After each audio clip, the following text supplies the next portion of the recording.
A boring braid takedown hack? No, this is going to be a deep dive chat. Let's go!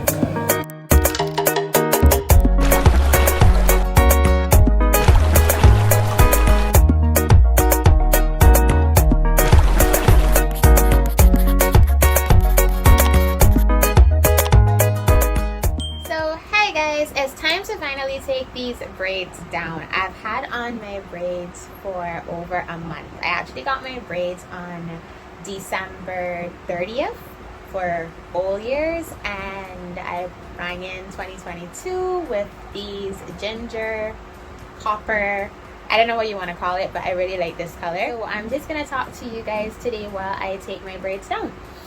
Getting ready to take my braids down. What do I have in front of me? I actually have a plastic bag. Yeah, because I don't want the braids to be everywhere when I'm done. I don't want a messy cleanup. Then I have hair shears, even though it's just braid. I'm still going to use hair shears. Then I have a spray water bottle, and in it, I actually have some conditioner. Yeah, so let me just shake that in there. Yeah, I have some paraben-free conditioner. I'm just using a cheap conditioner, so I'm using my Tresemme.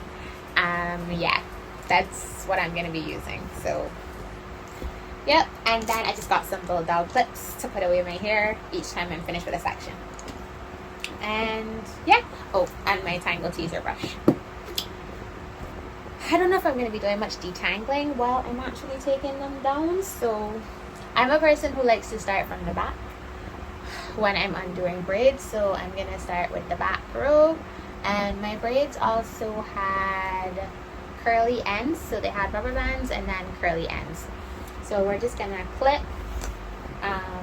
Once I start and I know where to go from, like, I know my hair is not all the way down here, but I don't want to underestimate the length of my hair either, because I have cut my own hair by mistake when taking out braids in the past, and I don't need a repeat of that. I do not. So once I undo the first one, then I can kind of gauge where the rest of my hair is. Now that said, let's not just watch me take down my braids, because where's the fun in that? It's actually, today is February 12th, so it's 2 days away from Valentine's Day. I'm not sure that you're going to see this video before Valentine's Day, let's be honest, when it comes to editing. But let's talk love languages. I thought that would be something cool to talk about while I'm undoing my braids. Like, do you even know what's your love language? Love language was something that I only discovered like a couple years ago. That's the truth. And even though I discovered the whole concept and idea of love languages, it's like, I don't think it really hits you until, funny enough, someone is not meeting or not understanding your love language. I find that's when, remember my braids were feed-in braids, so yeah, different pieces will come out at different times. That was just a total aside. But as it relates to love languages, I find that you start to notice your love language when people are not catering to it. It's funny how that works. Like, all the while you're not sure that somebody is catering to your love language, that they're meeting your needs, but you know when they're not meeting your needs. The human mind, brain, heart, it's very weird when it comes to that kind of stuff. Okay, so this is my hair, and this is my hair in comparison to the braid. So yeah, me cutting by the rubber band is not me really being too over exaggerative. Let's stick to cutting by the rubber band. Need no mishaps. So yeah, you realize it when persons are not catering to your love language. So for an example, let's say you are a person, so there are 5 love languages.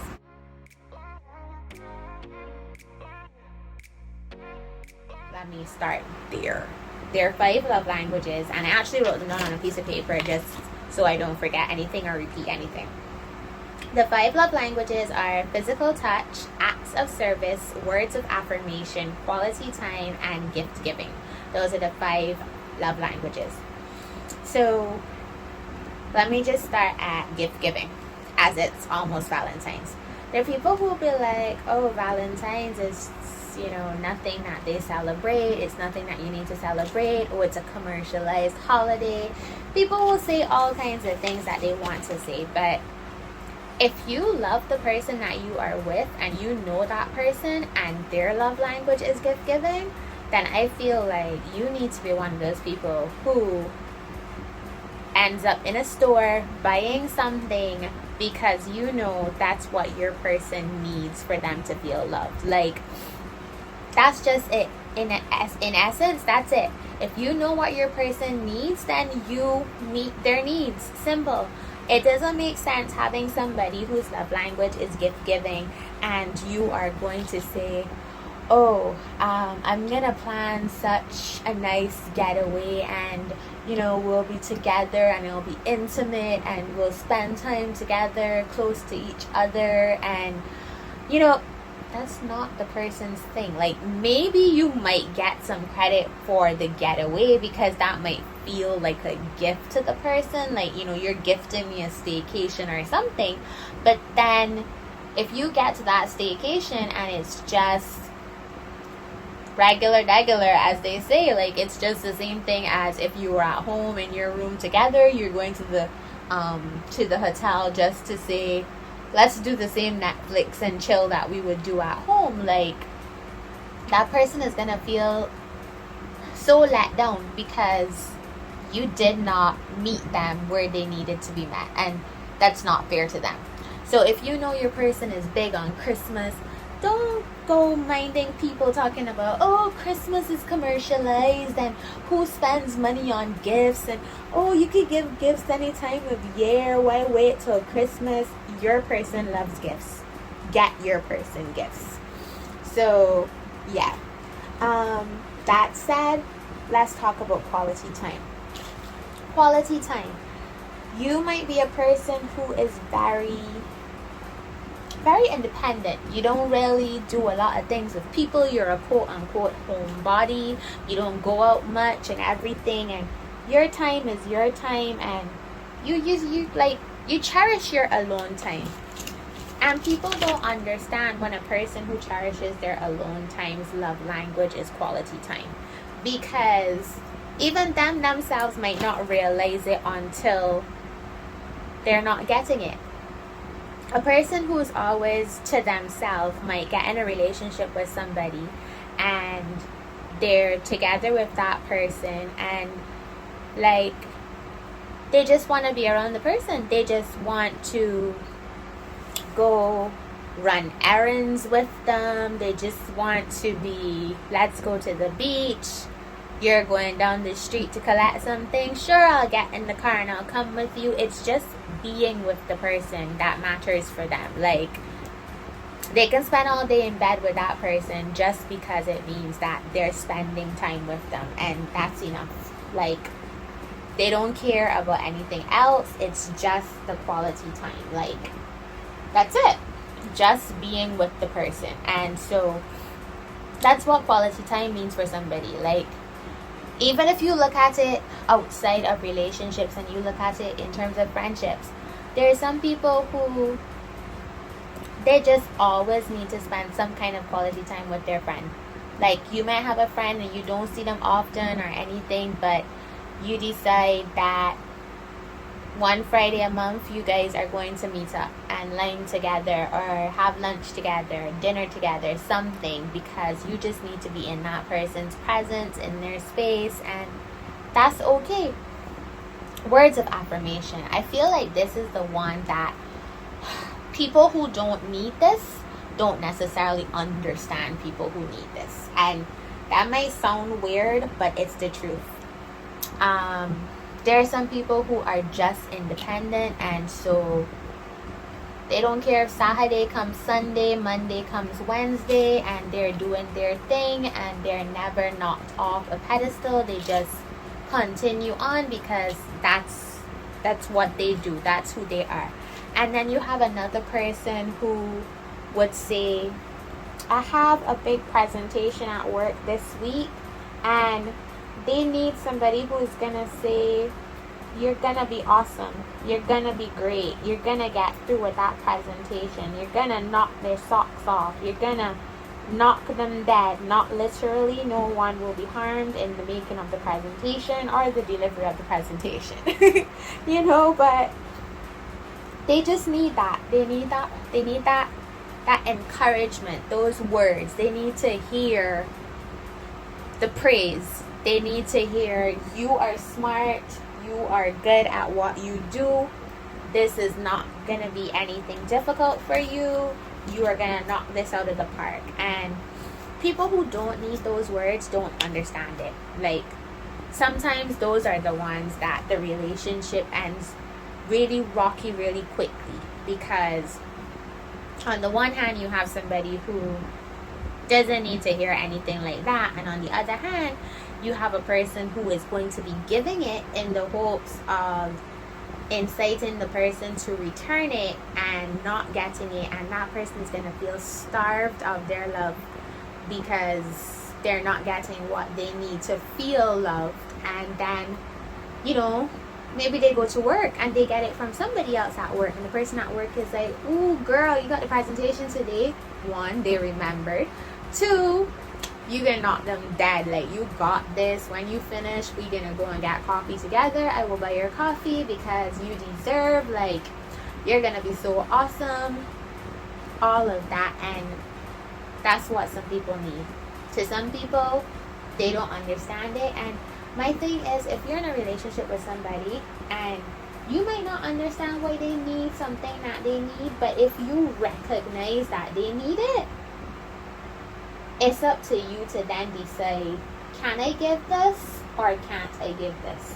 And if you can't give that, then I feel like you need to speak to that person and let them go, because it makes no sense wasting time knowing that you cannot meet this person where they need to be met. That's the truth. That's just how I feel personally about that stuff. And so then the next one is acts of service. Acts of service, this is another one that's kind of like the same words of affirmation. You have those people who will message you on a morning and they will say, so what are we doing today? And for some people who that's not their love language, or unfortunately it's the wrong person asking that question, they're gonna be like, what are we doing today? Oh, well, I guess we are gonna be working on our presentation. And it's like, okay, so what do you need to help work on that presentation? And you're like, nothing. Like, I'm just gonna try to work on it and push it off between now and the next 4 hours. And the person is like, okay, so what do you want for breakfast? And if that person is willing to go make you breakfast so that you can focus just on your presentation and think about nothing else, just get the breakfast, eat the breakfast, like, you have no idea. That makes that person's heart sing. And once they finish that presentation within the 4 hours, they're prepped. They are now ready to come and give back to that person in whatever is their love language. Like, that's just how it works. So if you see that the person is like, okay, so today I have to go to the supermarket, I have to do this, I have to do that, I have to do the 3rd, the 4th, the 5th, the 6th, the 8th, the 9th, the 110th, and 12th, like, you go, okay, take a deep breath. Which of these things we can do together? Which of these things I can do for you? Which of these things do you need to do for yourself? Only you can do. You know, tell me which ones I can help you with. Let's make that a separate list, and then you just tackle the ones that you can only do by yourself. Like, my goodness. I mean, for a person whose love language is acts of service, a response like that would probably be orgasmic. Let's just be honest. And then finally, physical touch. There are those people who go thinking, oh, physical touch means that that person is like a real sexual being or whatever. But it's funny. A person who likes quality time does not necessarily have to like physical touch. And let me show you something. A person could sleep in a bed next to somebody, and that will meet everything for the quality time person. If that person then sleeps by cuddling with another person, and that person's love language is physical touch, then they would now have met the requirement for that person. You could lie down next to somebody, and again, that's quality time, and that is one person's love language. Another person needs you to rest your hand on them. They need elbows to be touching. They need feet to be touching. They need to throw a leg over the person's leg. They need to have an arm snuggling them. They need to lie down on the person's chest. Like, physical touch people are like quality time people, but they need a little extra. And physical touch, as I said, it doesn't have to be sexual. Like, it could just be simple things like that. Like, when you're talking, there's some people who need to have that reassuring touch. So it's like, I get what you're saying, I understand what you're saying. Don't get me wrong, for people whose love language is not physical touch and who only like certain people touching them, those physical touch people who are giving it without even realizing that the person doesn't need it, yeah, that's gonna come across in a very weird way, and they're gonna be like, this person is such a touchy-feely person, oh my god. And that's why I said that sometimes you only learn your love language when you're missing something, because you might be a person who's like, I'm not touchy-feely, I don't need to be up underneath anybody or anything like that. And then you and somebody break up and you go into a new relationship and you're with that person, and the person starts to be really touchy-feely, and you're like, I get it now. I get why that person wanted to be so touchy-feely, because you are so much more connected with this person maybe, and all of a sudden, like, you don't mind the touch from this person. You actually crave the touch from this person. And so it kind of maybe even begs the question of, does your love language change with the partner that you are with? You know, people laugh at those people who are like, I'm a football fan, I support Arsenal because my man supports Arsenal. And then they get into another relationship and you see them in a PSG jersey and you're like, huh? Como se dice what? And then they get in another relationship and they're wearing a West Indies maroon jersey now because they go in and sit down and watch cricket at Kensington Oval. So it's like, people are like, oh my gosh, she is so all over the place. But again, she isn't. She's going where her partner is passionate. And there is nothing wrong in that. No, if she has her own soul team and she is a football lover, then she's always going to back her team. But if she's backing somebody because it's her partner's person, then I don't see that as wishy-washy. I see that as just being supportive. That's the truth. That's just me. And again, that is something that works for those people, because that might be quality time. Like, if she's willing to go to cricket with him and watch cricket with him on TV and everything, that's how they spend time together. That is when they get their physical touch. They sit down next to each other, they hold hands, they watch cricket. Like, it's everything for them. So you have to know your love language and you have to know what you want and then seek it out. Like, that's the truth. But, I say that, and then I also say it's really, really hurtful when you discover your love language. You know exactly what you want, but maybe you don't know how to express it. You don't know how to tell the person that you're with that this is what you need, or you're scared to tell them and they're not willing to give it. Like, sometimes that's the other thing. The other person, maybe they can give it, but they don't want to give it, or they're not at a place in their life to give it, or they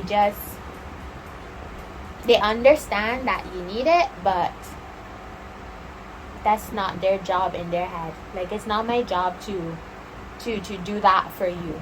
And so then you end up with people whose love languages are being fed in their friendships, but it's not being fed in their relationship.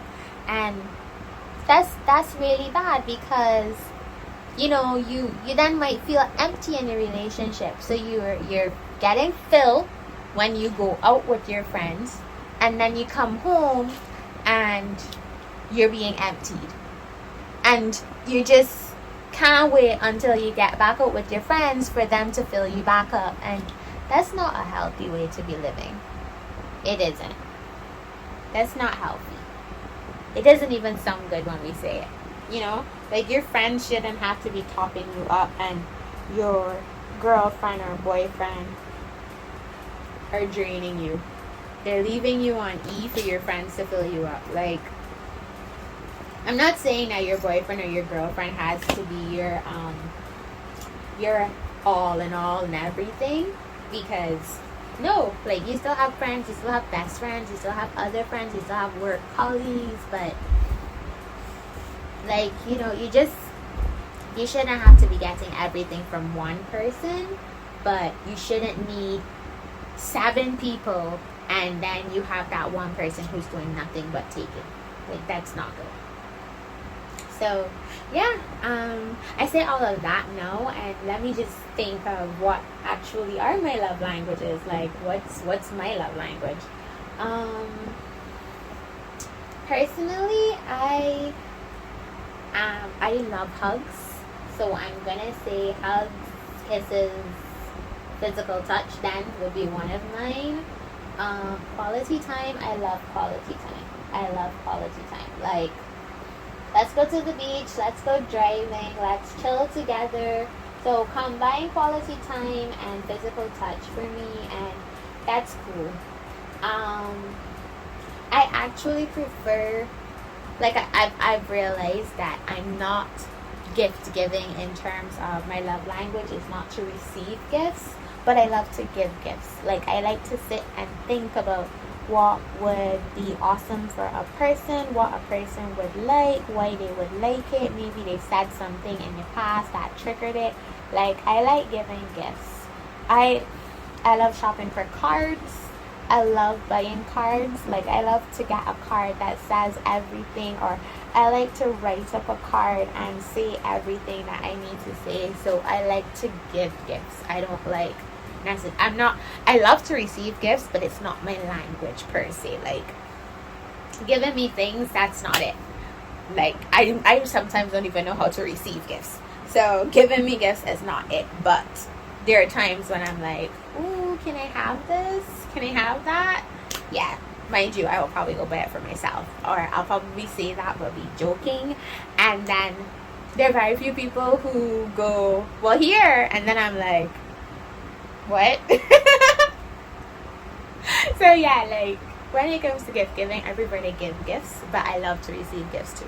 But so gift giving is not my love language, but I like to give gifts. So my love languages would probably be physical touch and quality time, and then I honestly like words of affirmation, especially now that I'm doing this whole YouTubing stuff, and it's something that I didn't think I would love as much as I love, and I didn't think that I would enjoy doing it as much as I enjoy doing it.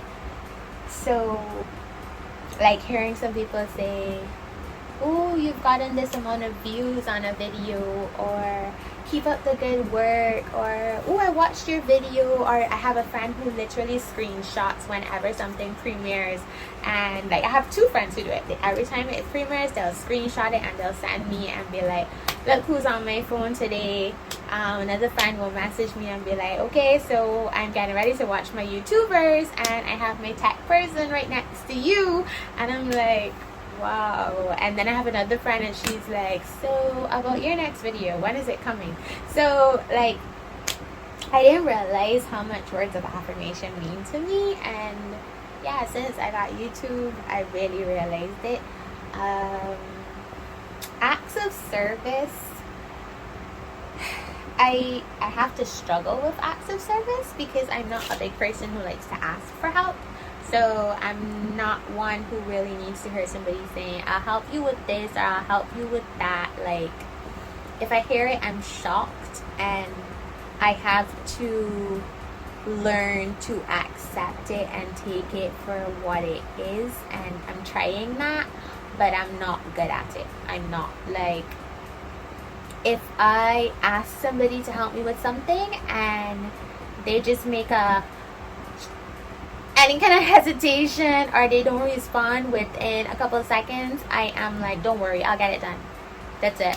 Like, that's just me. I'm not big on acts of service.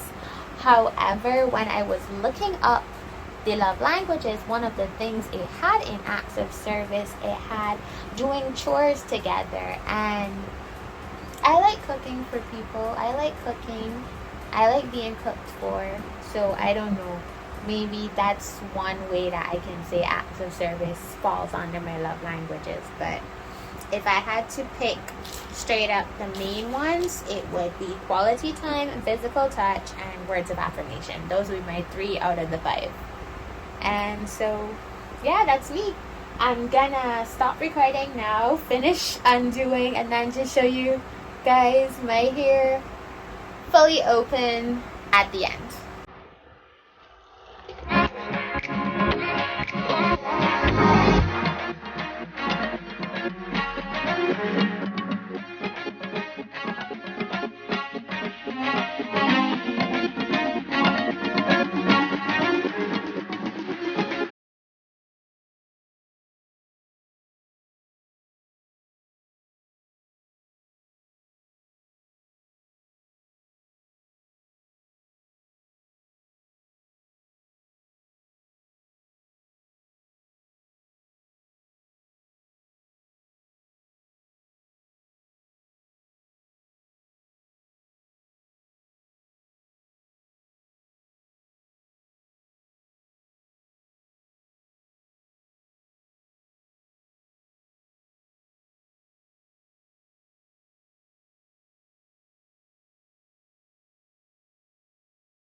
Hey guys, just to pop in here, but be a bit gentle with your roots, especially close to your edges. They're gonna be really fragile now, and yeah, you're gonna have a lot of shed hair coming out because remember, you haven't combed your hair for a while. For me, it was 7 weeks, almost 8 weeks, and yeah, the shed hair was coming out.